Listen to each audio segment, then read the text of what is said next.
Hi, everybody. I'm Ralph Benmergui. Welcome to Not That Kind of Rabbi, a show where we explore all of the issues of the day and the people who motivate those issues through a spiritual lens.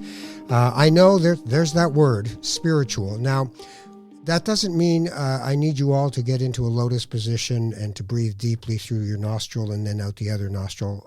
What I'm saying is there are more things in this world than are obvious to us, that are literal for us. There are elements of this world that have wonder and awe in them, and that sometimes we might have to find a way to bend our knee towards that to get a bigger picture of unity.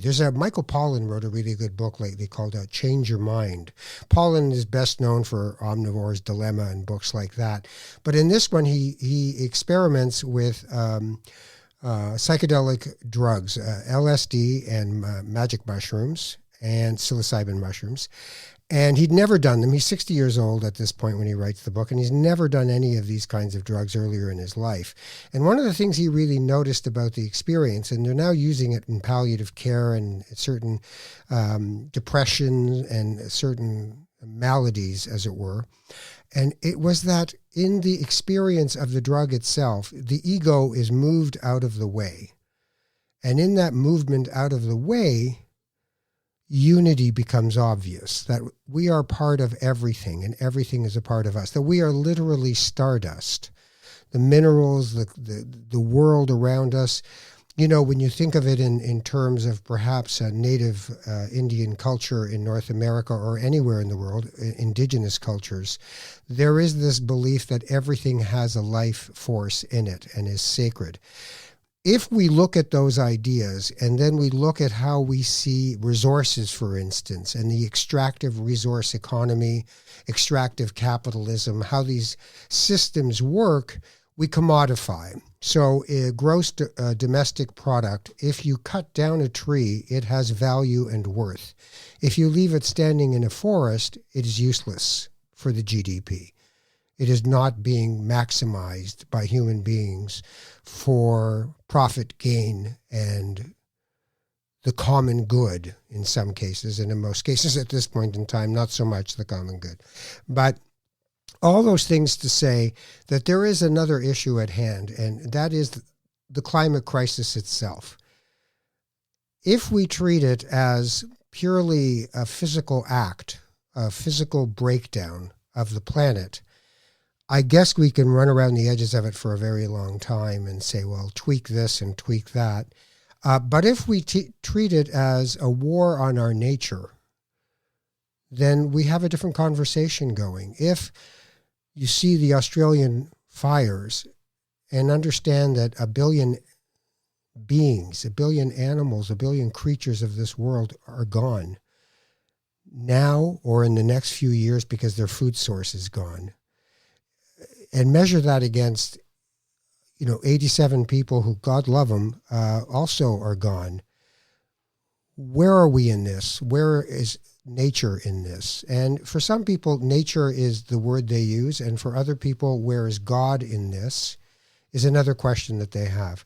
So I have spent a fair amount of years, the last 10 or 12, working with people in climate communications, working for political parties on environmental issues and working with organizations as well, and really struggling with trying to understand, why don't we get it? Why are we still so susceptible to any seed of doubt in that situation? Well, I have found someone who has engaged the battle, as it were, to be able to really take on all those people who want to sow those seeds of doubt about climate change. He didn't have to, but he wanted to. His company is called Sixth Element Sustainable Management, and he has over 30,000 followers on Twitter, I believe, and I'm one of them. So I decided I'd ask him if he'd come and do this with us. And he's in Ottawa, and I'm in Toronto, so we figured we'd meet through technology. Gerald Kutney is his name, and he joins me now. Hello, sir. Hey, Ralph, how you doing? Good. Sorry for the long blah, blah. Didn't mean to make you wait, but had to get that out. No, I enjoyed it. What do you think of what I'm saying about climate communications and climate crisis? you can't disagree with what you're saying. And you mentioned about, why are we arguing over this? And that's the root cause. As we discussed beforehand, I'm a scientist, so I have a tendency to be a little bit more analytical, a little bit more practical. When I've looked into the climate crisis, why are we in a climate crisis? Why do we have these stupid arguments over science from non-scientists? To me, it's pretty simple. It has to do with the financing of one of the greatest propaganda campaigns in the history of the world that's been financed by the fossil fuel industry. And that propaganda has corrupted so many minds, it actually undermines our democracy.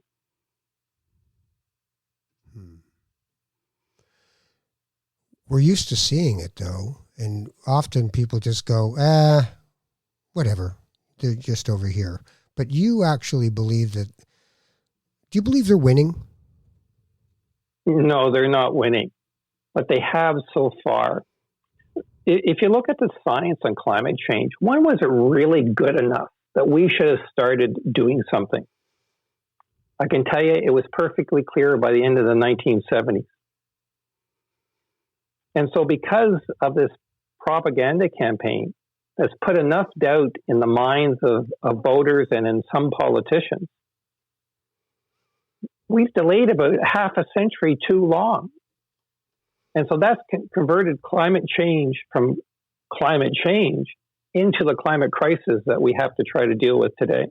What's the hashtag you use? I use climate crisis itself a lot, but the one I've developed and I use within a community that we work together on is called Climate Brawl. Why did you call it that? That's an interesting story. It's not that I'm trying to cause a fight with anybody. What brought me to do it, I was in an argument with a very high-profile climate denier. And I got into an argument with him one weekend, and then all his followers joined in. And it was exhausting. Literally, it was exhausting. We had like over 100,000 impressions over the weekend. And it was sort of silly in a way. You could say, well, why didn't you just stop with the argument? When you're in this, it's hard to stop. Well, afterwards, I thought, well, how come I don't have people joining me and helping defend the science against these climate deniers? So the whole purpose of Climate Brawl was to attract people from the Twitterverse to join in and fight the propaganda that's coming out from climate deniers. That's I would assume not something you decided lightly. Well, face it, I'm an old guy. I'm not into Twitter. The only reason I use it because my son got me into it, like most of us old guys are, right? Right. And so I had no idea much about hashtags. I just threw it out there, and most of them just disappeared. And for some reason, I was shocked at this. People were looking for this. People wanted to engage, but they almost wanted to be asked to do it. And I was stunned by the community that's developed. There's hundreds, if not thousands, that join in all the time under Climate Brawl to help each other out, but also to go out and, again, attack the propaganda of the climate deniers. I find it so interesting that, 1970s, we're perfectly clear that there is a climate crisis and it's going to happen. I read books by people like George Marshall, who wrote a book called Don't Even Think About It, about the climate crisis and the inability that we have to be effective in convincing people that they have to take action. I keep thinking that it's really not something that you can reason with people about. You can tell them all, like I would often say, if I was doing a workshop for climate or environmentalists, I would say, I could sit here in front of you and say, the tolerable amount of pollutant in the atmosphere or in the air that we're breathing is 350 parts per million. After 350 parts per million, we find ourselves in a heating situation. We're now at 412. They just glaze over because they walk outside even on a cold, sunny day and go, nice day. It's very nice out here. So there's no immediacy to the conversation. If I say instead to them, 1 in 4 kids in Ontario has asthma. Used to be that you could name the one kid in your school who has asthma. Now it's every 4th child walking into that classroom, and one of those children is mine. Now, when I say it like that, everyone in the room is nodding and listening because I'm now in a moral argument. Can science do this without a moral component? I would argue it's not necessarily the role of science to do that. There's other people that can do that as well. You brought up earlier on about the disaster in Australia that's happening and the massive wipeout of animals. And you hear stories of the firefighters hearing the koala bears screaming because they're burning to death in those fires. The problem we have is that climate change is something we can't see. And so it's great when something happens, like Greta Thunberg challenges people to start thinking about climate change, and we get all revved up about it. Or that there's a COP meeting coming up, like in Paris, where people get really excited about that and want to do something. The problem with all these events is that afterwards, things start going back to normal. Because we look out the window, I'm looking outside my window here in Ottawa today, it's a beautiful sunny day. People can't relate to it on an ongoing basis. Where I get so frustrated is that the experts in the world are saying that this is a serious threat. It's no different than you visiting your doctor and you feel fine and he tells you you have some serious illness. You have cancer or whatever the case may be. You don't sit there and say, well, you don't know what you're talking about. I saw a blog on the internet that says I don't. We have to learn to accept what the experts are telling us in something that has such consequences, such as climate change, that for the most part is invisible to the average person. But it's not that they don't want to hear. They do want to do something if they think there's something wrong. What they don't want to hear is your way of life is over. You can't sustain this way of life. You can't live like this anymore. You can't consume without thinking. You can't drive without choking. These things are not on. Where's my job? What am I going to do? You're trying to disrupt my life and take it away from me. Look at what's happening in places like Alberta, where oil and gas is king.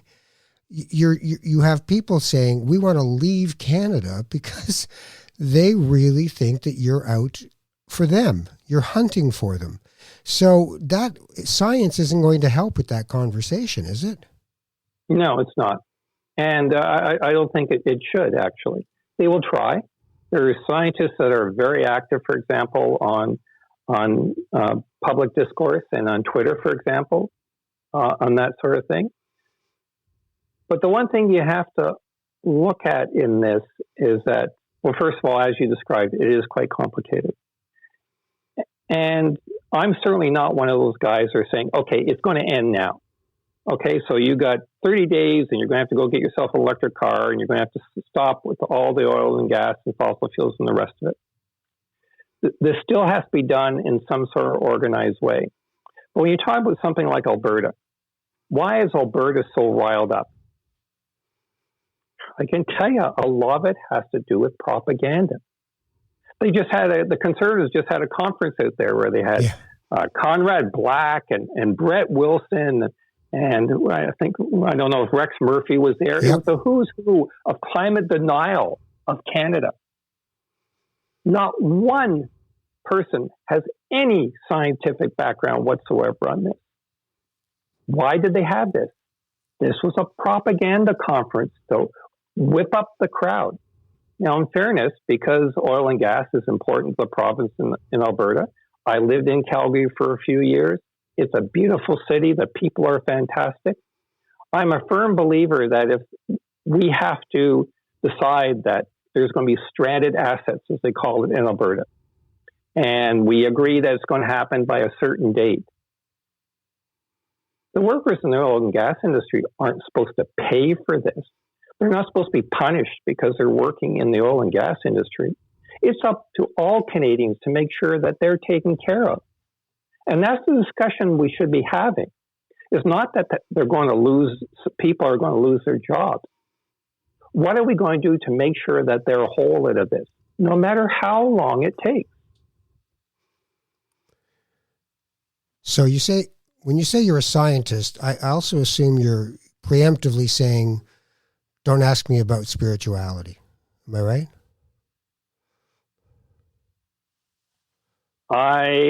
My background, I will default to science. And so you can ask anything you want, but I'm not leaning towards that direction too much. Do you see yourself as having a spiritual life?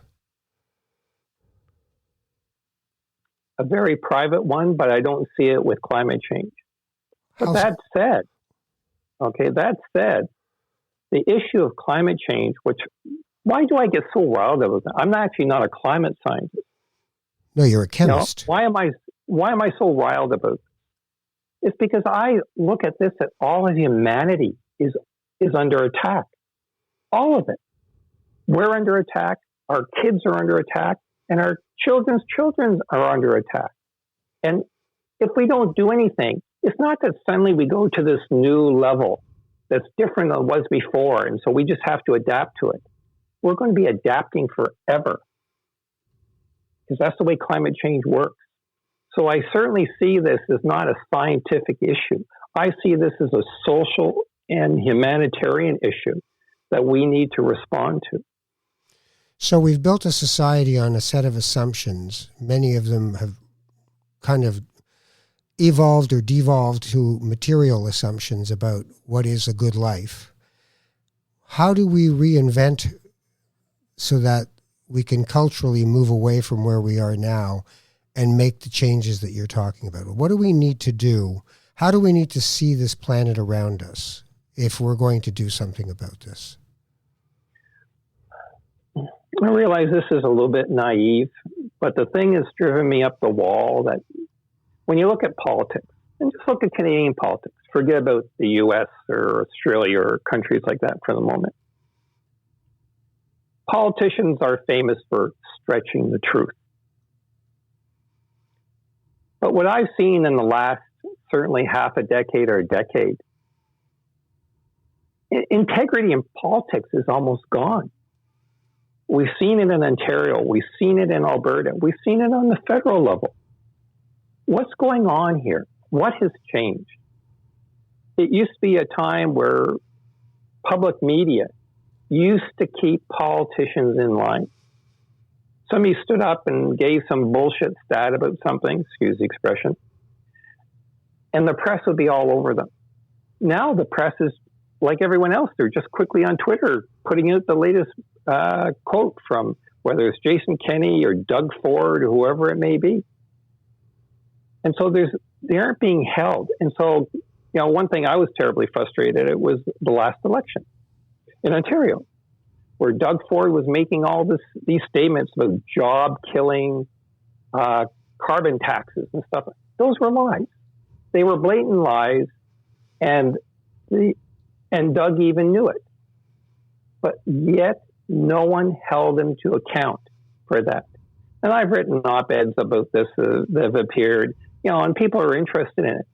But really, this has got to start where our politicians have integrity to a certain degree. And until that happens, I don't know what else we can do. Well, I would argue in context that politics has not devolved from a pure state to a corrupt state.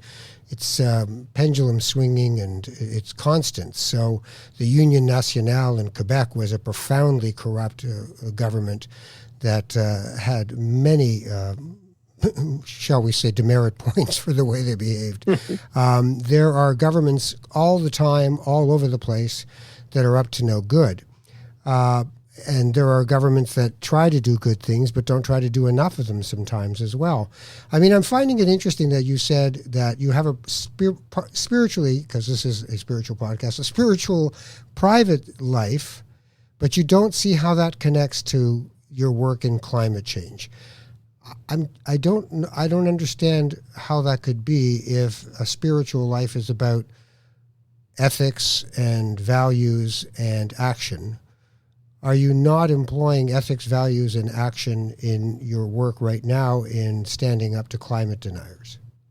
Yeah, absolutely. And certainly by that description, I guess what I'm trying to say is the important aspect of this is let's not exaggerate it. Let's not demean it. Let's just state what it is. Put the so-called facts on the table. And there's no such things as different facts. There's only a set of facts. And we discuss those facts. And once we agree what the facts that we're going to discuss, then it's important that we talk about on a broader scale of what we should do and how it should be done. But people go to the other extreme. What when you're talking about going back, for example, of Alberta, if somebody told me that I was going to lose my job that I've had for 30 years because someone was going to ban the use of oil or whatever the case may be, I'd be pretty upset with that too. But that's where the game is starting. People jump to that, and they're encouraged to jump to that extreme. We step back and we say, look, we have a problem. How do we do it? How do we minimize any damage to anybody? And that has a lot less to do with science. It has a lot to do with moral and ethical treatment of people. And there is no one in the climate change advocates that are ever suggesting that we don't follow a response like that. Is the climate denial community simply about money and corporate wealth and greed, or is it a more nuanced collection of deniers? When I've studied this quite a bit, and when you look at this, a favorite thing to say is that, well, the climate deniers are all conservative or right wing. There's actually some truth to that. There's certainly more that are in the conservatives and right wing, and I don't mean politically, I mean by their politics generally. But why is that? Well, one of the things that you'll find is that this group is very susceptible to the propaganda I was talking about earlier. Why? That's a good question. That I'm not so sure about, but it seems being ingrained to them. It's a little bit easier to talk about the U.S. And that's because the U.S., by the nature of the Constitution, it's small government. And so, especially on the right, they believe in small government. In other words, free market, government shouldn't be regulating what we're doing. What the propaganda campaign does is taking anything, and that's all they talk about. This is against free market. This is against liberty. This is government controlling your lives. These are job-killing taxes. And so when that happens, the propaganda machine is feeding exactly what the ideology of the right already feels. And so then they get more riled out, and then it just starts like a snowball going down a hill and turns into an avalanche. You know, I was watching at the last federal election in the United States. There was a black host, I think it was on CNN, and he had a guest on with him. And the guest was basically a white nationalist trying to appear reasonable. You know, look, we don't have anything against anybody. We just think everybody should stick to their own kind. And if they want to go back to where they're from, that would make a lot of sense for them because they're not actually from here, as opposed to the white nationalist who thinks he is. So he's doing all this, and the black host looks at him, and he finally goes, "I think I figured this out. You know what's pissing you off?" And the man looked at him. I don't know. What are you saying? Because what's pissing you off is you used to have an 80-yard head start, and now you've only got a 30-yard head start, and you're not happy about it. And I sometimes think that really, if you look at the whole climate conversation as you can't live like this anymore, you don't get all this stuff you had, which is part of what we have to really come to terms with. Does a highly material consumptive economy that is being propagated as the good life fantasy all over the world, is it sustainable? Even if you make it circular, even if you make it so that, all of these wonderful ideas about what to do, if we maintain that same kind of hyper neoliberal capitalist frame, it's to the advantage of the white man in the world. And for the rest of the world, it is not to their advantage. So that in Virginia, as we tape this today, in Virginia, you see people who are gathering with their guns to say, you're taking away my rights. Now, yes, it's about this idea of small government and freedom, but it's also about which racial group gets to have control over the conversation. I think there's something to that. Am I wrong about that? No, I don't disagree with anything you said. And just to expand something a little bit, capitalism isn't the evil thing in the world, but it has to have rules. And that's where I believe we have a big advantage in Canada over the U.S. because the U.S. has a lot of untethered industry out there. And the problem you run into is that in a completely free, capitalistic, unregulated, you're looking for infinite growth. How can you have infinite growth when you have finite resources? It's not possible. The question is not if it's going to be a disaster. The question is going to be when will it be a disaster? And really, climate change is one of the things that's fallen out of it. I keep thinking that there's a place for the religious institutions in this conversation, that it's not as robust as it could be, that the eco-spirituality movement is not as robust as it could be.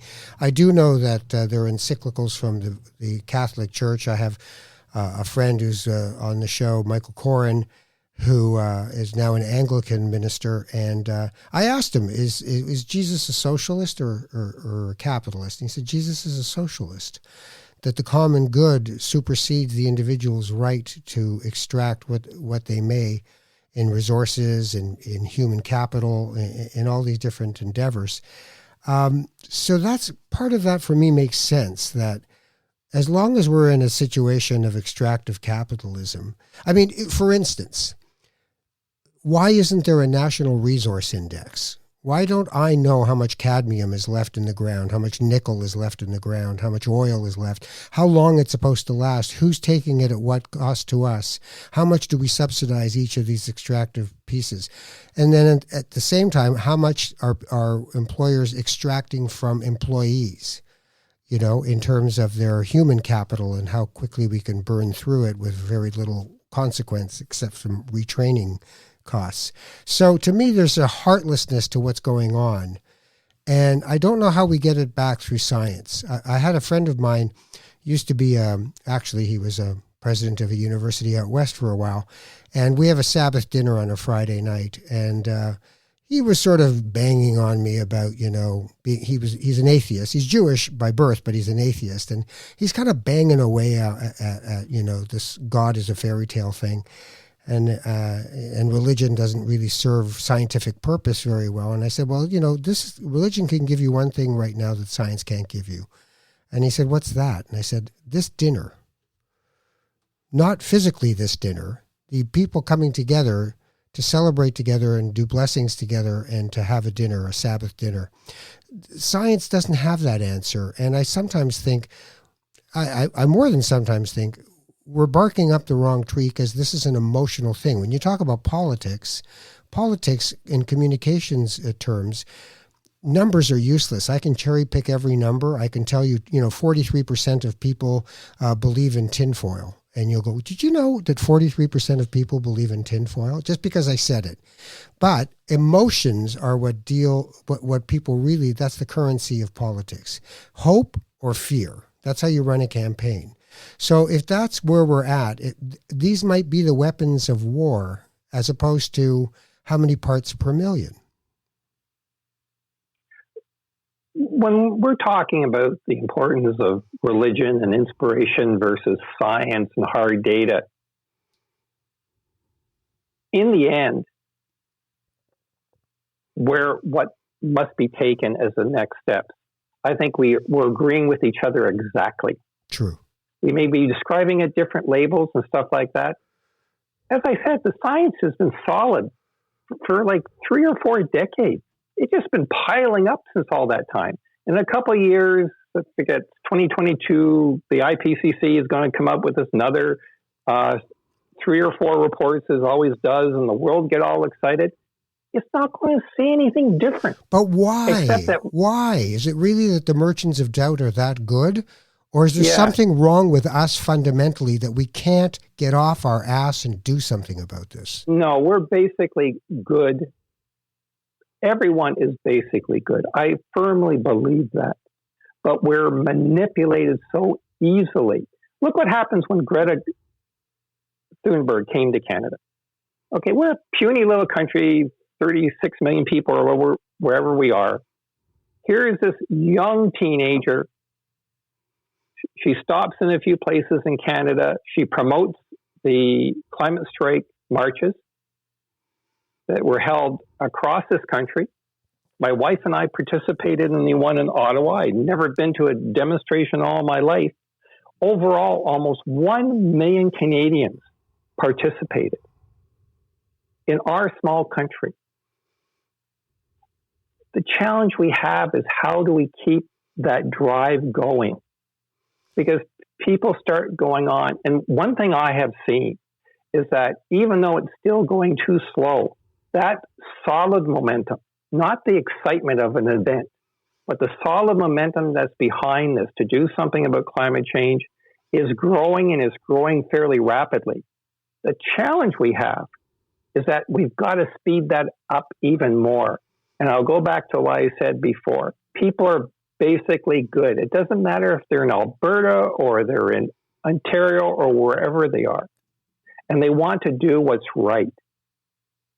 But some people are confused of what is right because of the crap that's thrown down their throats. So you get Brett Wilson, who used to be on Dragon's Den, and just reading his stuff is ridiculous. But how come he has an audience? What is it he's saying that people want to hear? Well, again, he's so pro oil and gas in Alberta. It's all he ever talks about. And yeah, but he says people like us are, we're idiots. We're idiots who are selling a hoax, that none of this is real. Rex Murphy, using old English, gets to run around telling people that this is a bunch of nonsense and it's a bit too hot out here.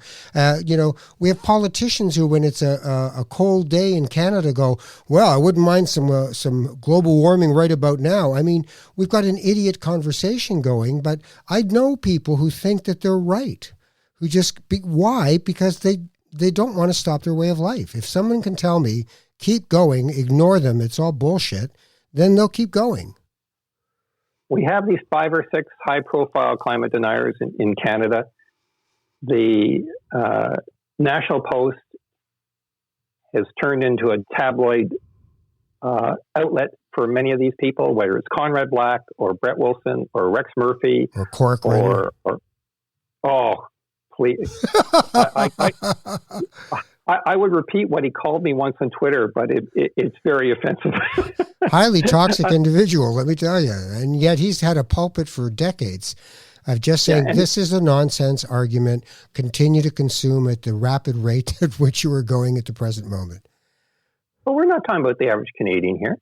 We're talking about an elite group that's promulgating this promoting this climate denier propaganda on an ongoing basis. They never state any facts. They don't want to discuss science. They just want to make inflammatory comments. This is going to cost you your job. Right. I'm here to protect Alberta, and I'm going to save you from the... Okay, but isn't he right? Isn't it going to cost you your job? I mean, I'm working with some people right now who are trying to develop, and it's very underdeveloped, a just transition strategy. You can't leave people behind. You don't just say leave it in the ground and walk away from an oil worker whose whole family and life depends on what he's been doing. day to day in Fort Mac or somewhere else, or a coal worker in Estevan. You've got to have another plan. Is part of our problem here morally that we're not understanding that it's not enough to tell people that climate change is real. We have to help them find a bridge to walk over so they can get to the other side. I think, face it, in hindsight, we can always identify mistakes that people have made. When going forward, it's very important that what's offered is a complete solution. It's not simply to say this is the solution to climate change. This is the solution that has to do with the areas that are most affected by this. And in Canada, it's going to be Alberta. So how are we going to make that better for Alberta? As you just said, the whole purpose of this is to leave no worker behind. You can't have saying, okay, we're going to put all these regulations in against greenhouse gas emissions and oil and gas usage and the rest of it, unless it's matched by what's going to happen to protect those workers and the people that live in the province most affected. This is not an Alberta problem. In fact, it's not even a Canadian problem. It's a world problem. But there's no such thing as a world government. So as Canada, as a country is concerned, we have to resolve this. And there should be no province or worker or citizen of this country that's penalized because of what they're doing right now. I know, but we can't even get people to stop putting mushrooms and red peppers in black plastic. We can't even do that. I mean, you can't even tell people that they have to stop using plastic bags. It's pathetic. Nestle's buys enormous amounts of water for almost nothing in Guelph. And what does it tell people? It's in the water business. It's not in the water business. It's in the plastic bottle business. I mean, and then when it comes to an election, right now, the new NAFTA is 250 pages long and not once is climate change mentioned. 250 pages, not one mention of climate change. We're running out of time, and I'm just wondering, is this reasonable conversation about unreasonable people going to get us anywhere, or is this supposed to be something of an emergency? I mean, we have municipalities talking about a climate emergency all over this country. I don't see anything changing. Andrew Scheer, the day after Greta Thunberg had led marches in Alberta and a million Canadians marched, as you just said, he literally went out in Vancouver and announced that they would build more highways for more cars because people have to get to work. So, culturally, we're working with something. Is this like being in the desert with Moses? We got 40 years where we got to die off a generation of people enslaved to carbon so that we can cross the river and actually have a green world? Because we don't have 40 years. So I'm a little worried about it. Yeah, and face it, there is no magical solution right now. The one thing when I talk about climate crisis to people want to know, what should they do? It's a fair question. I think what people should do is a fairly simple one. First of all, you worry about what you're doing, not what the other guy's doing. It's too easy to say, oh, it's Jason Kenney's fault or it's Donald Trump's fault. Okay, that's not that they're not making it worse, but that doesn't help anybody. We don't control what those guys are doing. So you worry about yourself first. You engage. Just like you and I are, right now we're engaging. Why do I do so much time on Twitter? Because I'm trying to engage to get people to change. And the more people that do that, the more people are influenced by it. We have to act. You just mentioned the thing about water and plastics and a whole pile of things. That's an individual choice. Okay, but wait a minute. On the other hand, I'm sorry to interrupt, but asking me to sort my garbage correctly when a system continues to pour contaminants and toxins and poisons into landfill with no repercussion for the externalities of their business, that we pay for it. When we have a system that says that every individual Canadian, if you added up the oil and gas subsidies in this country, would out of pocket $2,000 per Canadian. If the systems themselves aren't going to change, then All we have to do is point at Al Gore taking a plane to get to a conference to say he's full of crap. That these things, because you can isolate people and demean their effort by saying that they're part of a playing field, the point is to change the playing field. The players want to change. Give them an easier way to change than continuing with this ridiculously consumptive society that we live in. I don't need 14 kinds of Cheerios. Really, I'm good. But here we are in a culture of inadequacy and marketplace frenzy. Look at Christmas. It's obscene how much is going. 40% of retail values go on in Christmas. It's nuts. And yet we are trapped in this delirium of inadequacy that keeps us constantly running back to get more because it's never enough. Warehousing and storage is one of the biggest businesses in the world. Just keeping more stuff that you can't keep in your house, which is already stuffed. So as long as we keep thinking like that, who cares if I sorted my plastic correctly or polluted one of my bins by putting the wrong thing in it and put plastic bread tags in there? Who cares? I mean, it's not going to be enough if I change. So people give up, or they click on you and go, I agree with Gerald Kutney. I think he's got it right. I'm going to click. And then they go back to their world. I'm being very pessimistic here. I'm sorry. but you really nailed it. Everything you just described are what people do. Most of it. I realize there's some evil industries and stuff like that. Okay.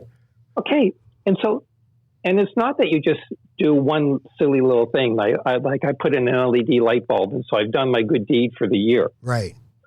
I think what's happening, and I really believe this is happening, people are thinking more and more of the total. People are thinking about their plastic use.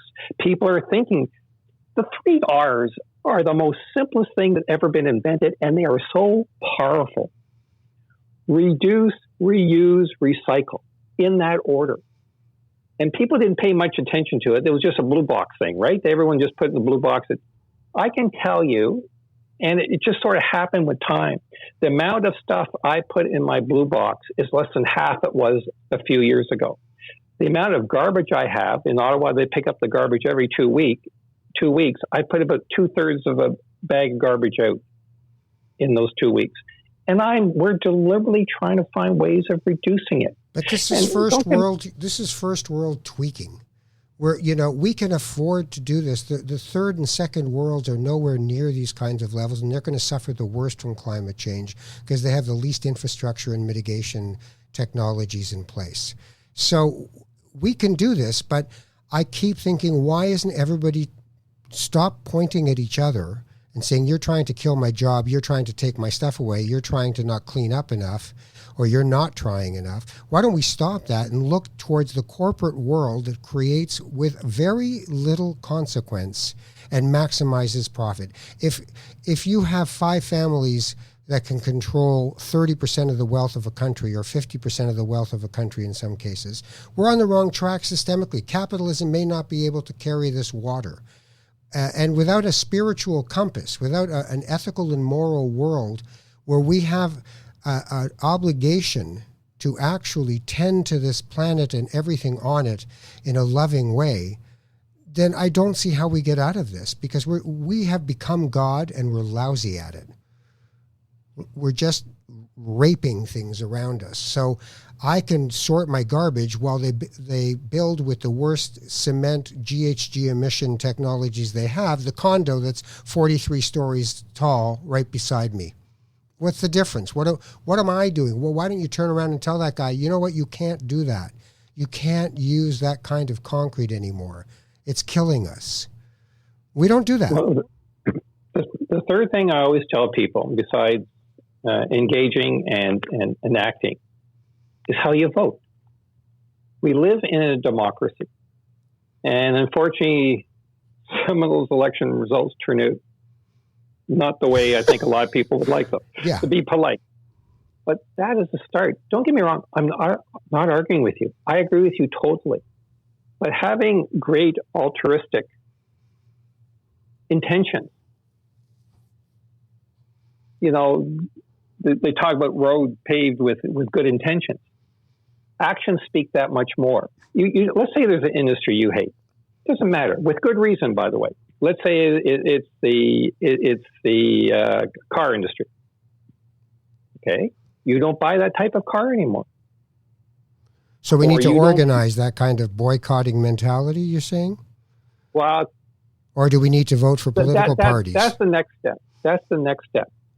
But why I get so frustrated is people comment about these things and they're not even taking this into their own lives.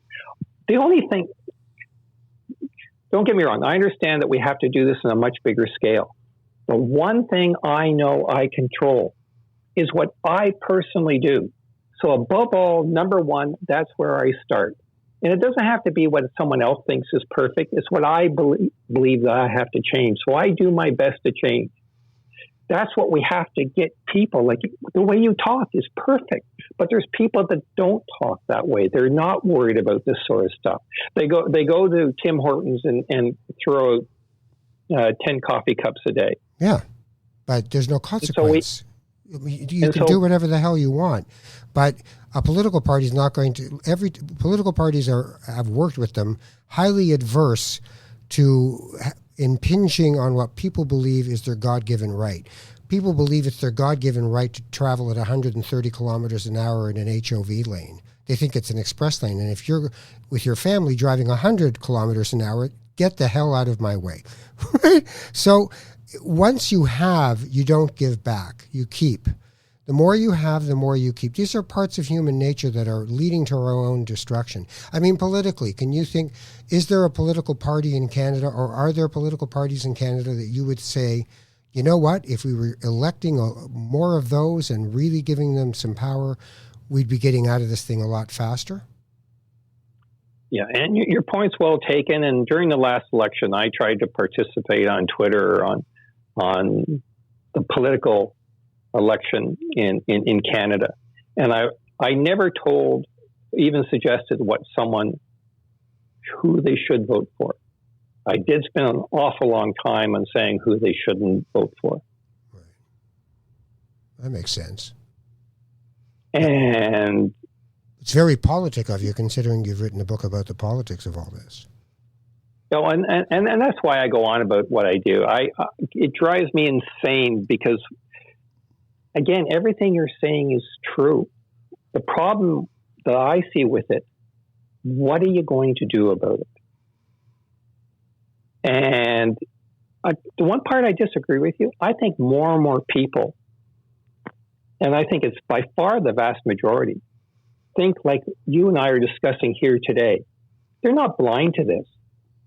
The vocal groups, and in most things, it's usually 1/3 of the population.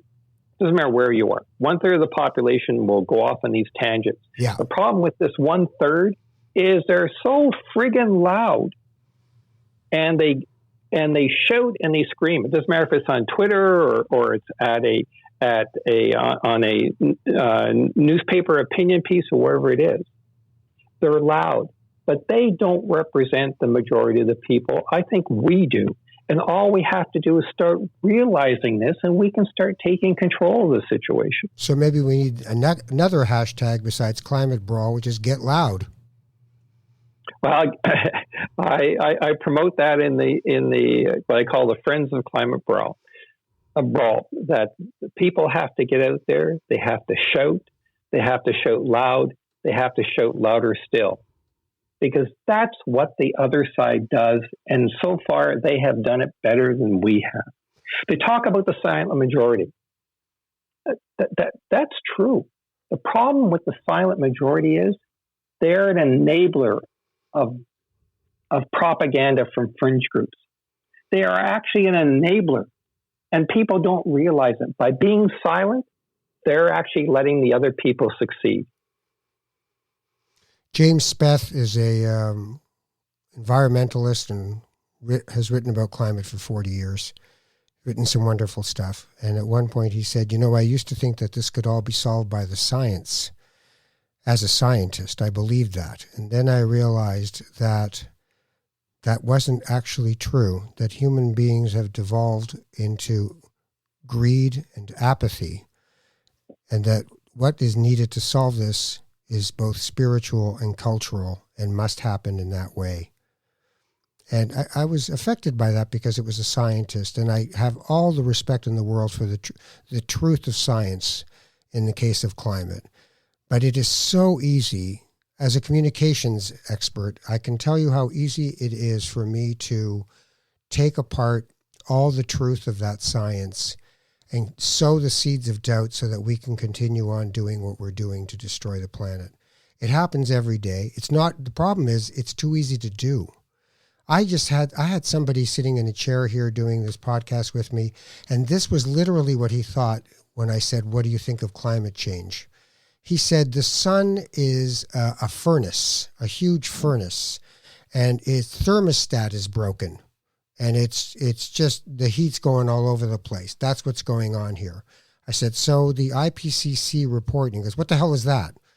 I said, "Well, it's a climate report from the United Nations from the group of climate scientists." "Well, who said that they're the experts?" So we've really devolved. I mean, we are really in a place where knowledge is looked down upon. It's looked upon with suspicion. And I don't know if those people who believe that, so that 30% and more, who actually have the money and the control in this conversation, can be swayed by numbers and facts.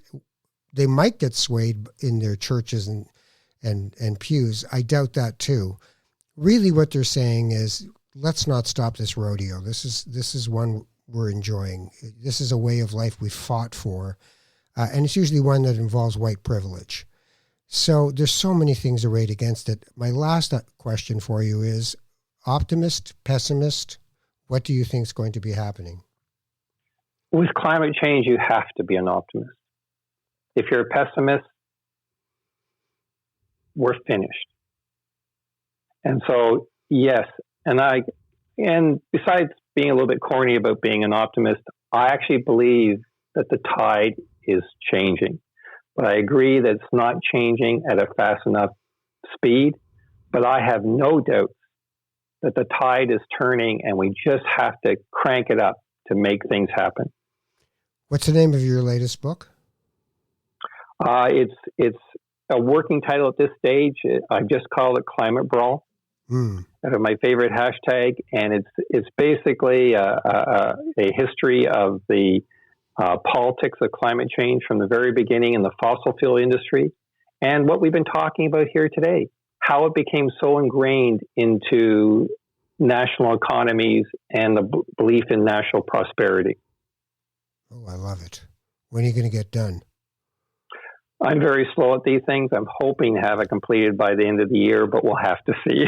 Gerald, hurry up. Get somebody else to type it if that's the case. If you're going to make trouble like this, get it done. Like you just said, we don't have time, Gerald. We don't have time. Now, you have two other books, right? You have one on sulfur?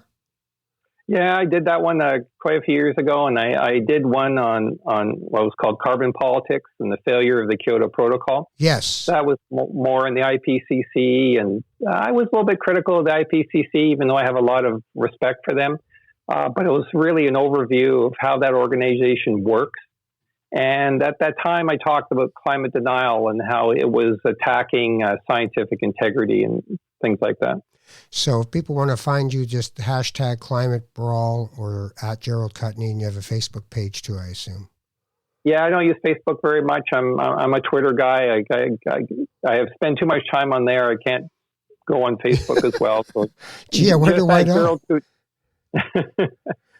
My wife is already a Twitter widow. It can't get worse than already. Put that thing down. Isn't that what she says about every 15 minutes? I'm trying to talk to you. We're supposed to leave. Put that thing down. Well, I'm happy you haven't put that thing down. And I hope that book comes out sooner than later. And I really thank you for your time. The name of your company is Sixth Element Sustainable Management, if people want to get in touch with you for that kind of work. And Gerald Kutney, I truly appreciate it. Take care of yourself. Oh, thank you so much. I really enjoyed this, Ralph. And thank you to your audience as well. Take care. Well, that was a fascinating conversation, and I want to thank Gerald Kutney for having that conversation with me. If you have any thoughts on what we were talking about, please feel free. I'm Ralph Benmergui. This is Not That Kind of Rabbi, my podcast, and you can get in touch with us on my Facebook page for Not That Kind of Rabbi or at Ralph Benmergui on Twitter, and I think I'll start hashtagging Climate Brawl a little more often. You take care of each other. We'll see you soon.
This podcast has been produced by TMDS and accelerated by Roam Phone. Roam Phone brings you the most reliable virtual phone service to run your business and protect your home number from unwanted calls. Visit roamphone.ca to get started.